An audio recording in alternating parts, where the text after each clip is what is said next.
ओम नमः शिवाय। हर हर महादेव। जय माता मनसा रानी नमः। जय मां मतंगे नमः। जी हाँ, मेरे शिव पुराण कथा सुनने वाले सभी माता बहनों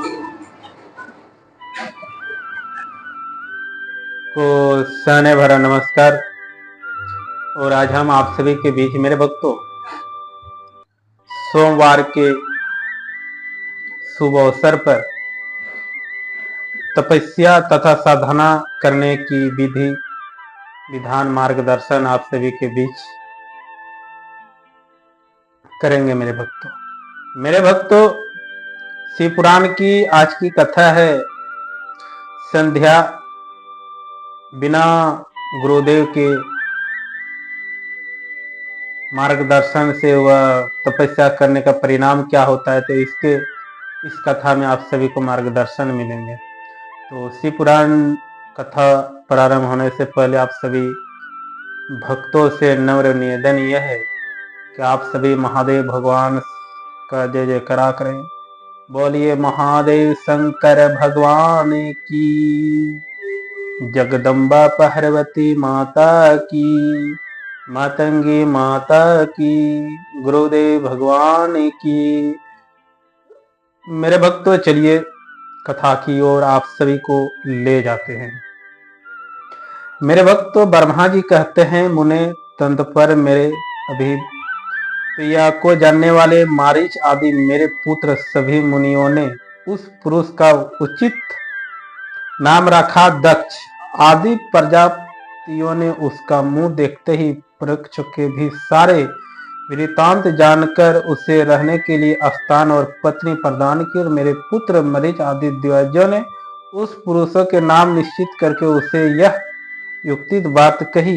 ऋषि बोले, तुम जन्म लेते ही हमारे मन को भी मंथन लेंगे हो, इसलिए लोकों में मंथन नाम से विख्यात होंगे। मनोभव तीनों लोकों में तुम इच्छा अनुसार रूप धारण करने वाले हो। तुम्हारे समान सुंदर दूसरा कोई नहीं है। अतः कामरूप होने के कारण तुम काम नाम से भी विख्यात हो। लोगों को मत बना देने के कारण तुम्हारा एक नाम मदन होगा। तुम बड़े दर्प से उत्पन्न हुए हो, इसलिए दर्पक कहलाओगे। और सद होने के कारण जगत में कंदर्प नाम से भी तुम्हारी ख्याति होगी। समस्त देवताओं का सम्मिलित बल पराक्रम भी तुम्हारे समान नहीं होगा।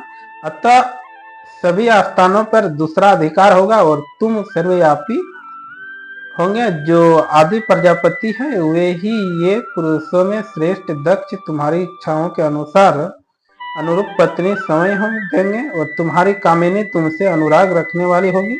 ब्रह्मा जी ने कहा, मुने तंत पर मैं वहां से अदृश्य हो गया। उसके बाद दक्ष मेरी बात स्मरण करके कर्तव्य से बोले, कामदेव और मेरे शरीर से उत्पन्न हुई मेरे यह कन्या सुंदर रूप है और उत्तम गुणों से सुशोभित है। इसे तुम अपनी पत्नी बनाने के लिए ग्रहण करो और यह गुणों की दृष्टि सर्वथा तुम्हारे योग है। महातेजस्वी मनोभव यह सदा तुम्हारे साथ रहने वाली तुम्हारे रुचि के अनुसार चलने वाली होगी। धर्मतः यह सदा तुम्हारे अधीन रहेगी। ऐसा कहकर दक्ष ने अपने शरीर के पसीने से प्रकट हुई उस कन्या का नाम रीति रखकर उसे अपने आगे बैठाया और कंदर्प संकल्प सौंप दिया। नारद दक्ष की वह पुत्री रति बड़ी रमणीय और मुनियों के मन में भी मोह लेने वाली थी। उसके साथ विवाह करके कामदेवों को भी बड़ा प्रसन्नता हुई और अपनी रति नामक सुंदरी स्त्री को देखकर उसके हाव भाव आदि से अनुरंतिक हो कामदेव मोहित हो गया। तब उस समय बड़ा भारी उत्सव होने लगा जो सबको बढ़ाने वाला था। प्रजापति दक्ष इस बातों को सोचकर बड़े प्रसन्न थे कि मेरी पुत्री इस विवाह से सुखी है। कामदेव भी बड़ा सुख मिला, उसके सारे दुख दूर हो गए और दक्ष कन्या रीति भी कामदेव पाकर बहुत प्रसन्न हुए। जैसे संध्या काल में मनोहारण्य विद्युत मनाने के साथ मेघ शोभा पाता है, उसी प्रकार रति के साथ प्रिय वचन बोलने वाला कामदेव बड़ी शोभा पा रहा था। इस प्रकार रति प्राप्ति भारी मोह से युक्त रतिपति काम देने से उसे उसी तरह अपने हृदय के सिंहासन पर बैठाया जैसे योगी पुरुष योगी विद्याओं को हृदय में धारण करता है। उसी प्रकार पुण्य चंद्रमुखी रति भी उस श्रेष्ठ पति को पाकर उस तरह शोभित हुए जैसे श्री हरि पाकर पूर्ण चंद्रमा लक्ष्मी शोभा पाती है। सुतक जी कहते ब्रह्मा जी का यह कथन सुनकर मुनि श्रेष्ठ नारद मन ही मन बड़े प्रसन्न हुए और भगवान शंकर का स्मरण करके हर्षपूर्वक बोले, महाभाग विष्णु शिष्य महाभत्ते विद्याता, आपने चंद्रमौली शिव की यह बात अद्भुत लीला कही। मैं यह जानना चाहता हूँ कि विवाह के पश्चात जब कामदेव प्रसन्नता पूर्वक अपने स्थान में चला गया, दक्ष अपने घर को पधारे तथा आप और आपके मान समुद्र पुत्र अपने धाम को चले गए और पितरों को उत्पन्न करने वाली ब्रह्मा कुमारी संध्या कहाँ गई? उसने क्या कहा? किस पुरुष के साथ उसका विवाह हुआ? संध्या का यह सब चरित्र विशेष रूप से बताइए। संध्या व सारा सुख चरित्र सुनो, जिसे सुनकर समस्त कमनियां सदा के लिए सती साध्वी हो सकती है। और संध्या जो पहले मेरी मानस पुत्री थी, तपस्या करके शरीर को त्याग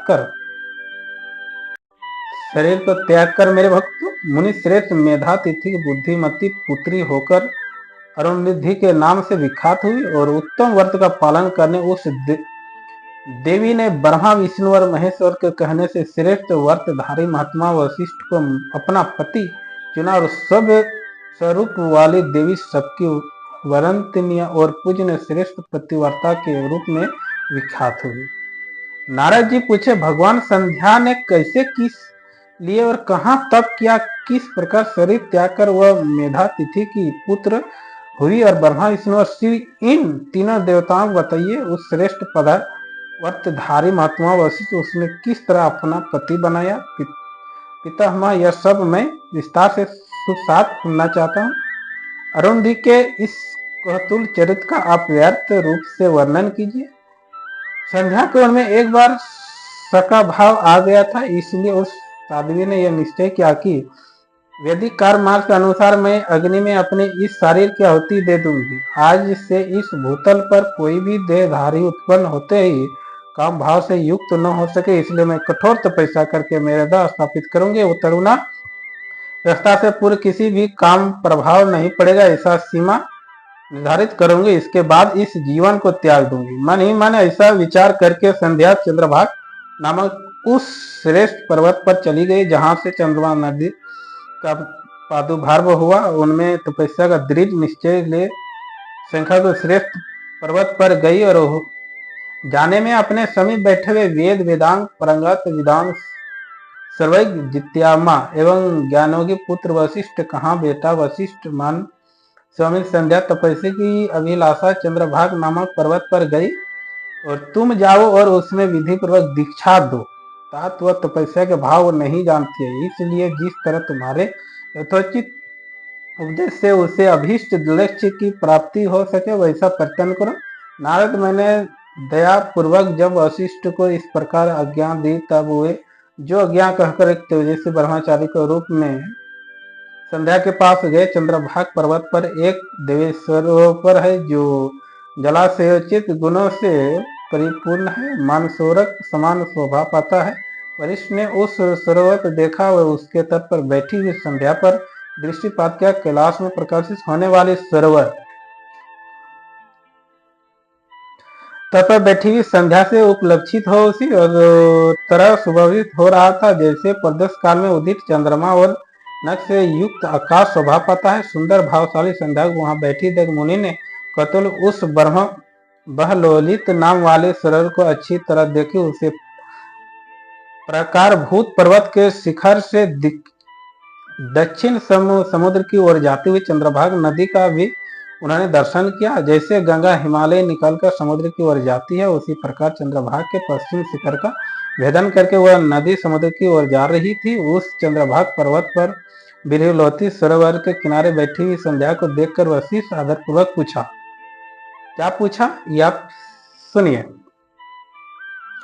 तुम इस निर्जन पर्वत पर किस लिए आई हो? किसकी पुत्री हो? तुमने यहाँ क्या करने का विचार किया? मैंने यह बात सुनना चाहता हूँ। यदि छिपाने के योग बात न हो तो बताओ। महात्मा वशिष्ठ ये बात कर सुनकर संध्या ने महात्मा की ओर देखा और अपने तेजस्व प्रज्वलित अग्नि के समान प्रकाशित हो रहे थे। उन्हें देखकर ऐसा जान पड़ता था कि मानो ब्रह्मचार्य देह धारण करके आ गया है। वे मस्तक पर जटा धारण किए है, बड़ी शोभा पा रहे थे। संध्या ने उन तपोधनों को आदर पूर्वक प्रणाम करके कहा। संध्या बोली, ब्राह्मण, मैं ब्रह्मा जी का पुत्री हूँ और मेरा नाम संध्या है और मैं तपस्या करने के लिए इस निर्जन पर्वत पर आई हूँ। यदि मुझे उपदेश देना आपको उचित जान पड़े तो आप मुझे तपस्या की विधि बताइए। मैं यही करना चाहती हूँ, दूसरी कोई भी गोपनीय बात नहीं है। मैं तपस्या के भाग के उसके करने के नियमों के बिना जाने ही तपोवन में आ गई हूँ, इसलिए चिंता में सुखी जा रही हूँ और मेरा हृदय कांपता है। संध्या की बात सुनकर ब्रह्मा तो में श्रेष्ठ सर्जनों ने जो सारे कार्यों को ज्ञात थे उससे दूसरी कोई बात नहीं पूछी। वह मन ही मन तपस्या का निश्चय कर चुकी थी और उसके लिए अत्यंत उद्यमशील थी। उस समय वशिष्ठ मन से भक्त वल्लभ भगवान शंकर का स्मरण करके इस प्रकार कहा। वशिष्ठ बोले, सुबह ने जो सबसे महान और उत्कृष्ट तेज, जो उत्तम और महान तप है तथा जो सबके परमात्मा है, उन भगवान सुबह को तुम हृदय में धारण करो, जो अकेले ही धर्म, अर्थ, काम और मोक्ष आदि कारण है। उन त्रिलोकों में अधिष्ठ पुरुषोत्तम श्री का भजन करो। आगे बताए जाने वाले मंत्र से देवेश्वर सुबह की आराधना करो, उसमें तुम्हें सब कुछ मिल जाएगा, इसमें संशय नहीं है। इस मंत्र का निरंतर जाप करते हुए मौन तपस्या आरंभ करो और जो मैं नियम बताता हूँ उन्हें सुनो। तुम्हें मौन रहकर ही स्नान करना होगा। मौन लंबा पूर्वक ही महादेव जी की पूजा करनी होगी। प्रथम 2 बार, छठे समय में तुम केवल जल का पूर्ण आहार कर सकती हो। जब तीसरी बार छठा समय है तब केवल उपवास क्या करो। इस तरह से तपस्या की समाप्ति छठे काल में जलाहार एवं उपवास क्रिया होती रहेगी। देवी इस प्रकार की जानने वाली, मौन तपस्या ब्रह्मचर्य फल देने वाली तथा संपूर्ण अभिष्ट मनोरथ की पूर्ण करने वाली होती है। सत्य है, इसमें संशय नहीं है। इसमें चिंता में ऐसा शुभ उद्देश्य लेकर इच्छानु शंकर जी का चिंतन करो, वह प्रसन्न होने पर तुम्हें अवश्य ही अभिष्ट फल प्रदान करेंगे। इस तरह संध्या को तपस्या करने की विधि उपदेश दे दिया। मुनिवर वशिष्ठ यथोचरित उसमें विदा ले ली और अंतर्धान हो गए। देखिए मेरे भक्तों, बिना गुरु दीक्षा लिए और बिना गुरुमुख से मंत्र लिए आप सभी भी कभी भी जप और तप नहीं करना चाहिए। अगर आप इस तरह करते हैं तो आपका शरीर कांपेंगे, सूखते जाएंगे और उसका दुष्परिणाम बुरा होगा। आप बड़े बड़े बीमारियों का शिकार हो जाएंगे। अगर आपके गुरुदेव आपको नहीं मिला है और आप बिना गुरुदेव के उपदेश से मंत्र जाप कर रहे हैं, उसके भक्ति में लीन है, तो आपके भक्ति के बल से आपको गुरुदेव का मुलाकात होगा और गुरुदेव के शरण में आप चले जाएंगे, या तो गुरुदेव ही आपके पास चले आएंगे और आपको दीक्षा का प्राप्ति होगी और उस सिद्धि की प्राप्ति होगी। तो आज की कथा में आप सभी को यही मार्गदर्शन दिया गया। तो इस कथा में आप सभी से विदा लेते हैं। तो जाते जाते आप सभी भी माता बहनों को कहना चाहते हैं, एक बार महादेव शंकर भगवान का नाम उच्चारण अवश्य करें। बोलिए शंकर महादेव भगवान की जय। मिलते हैं मेरे भक्तों नेक्स्ट प्रोग्राम में।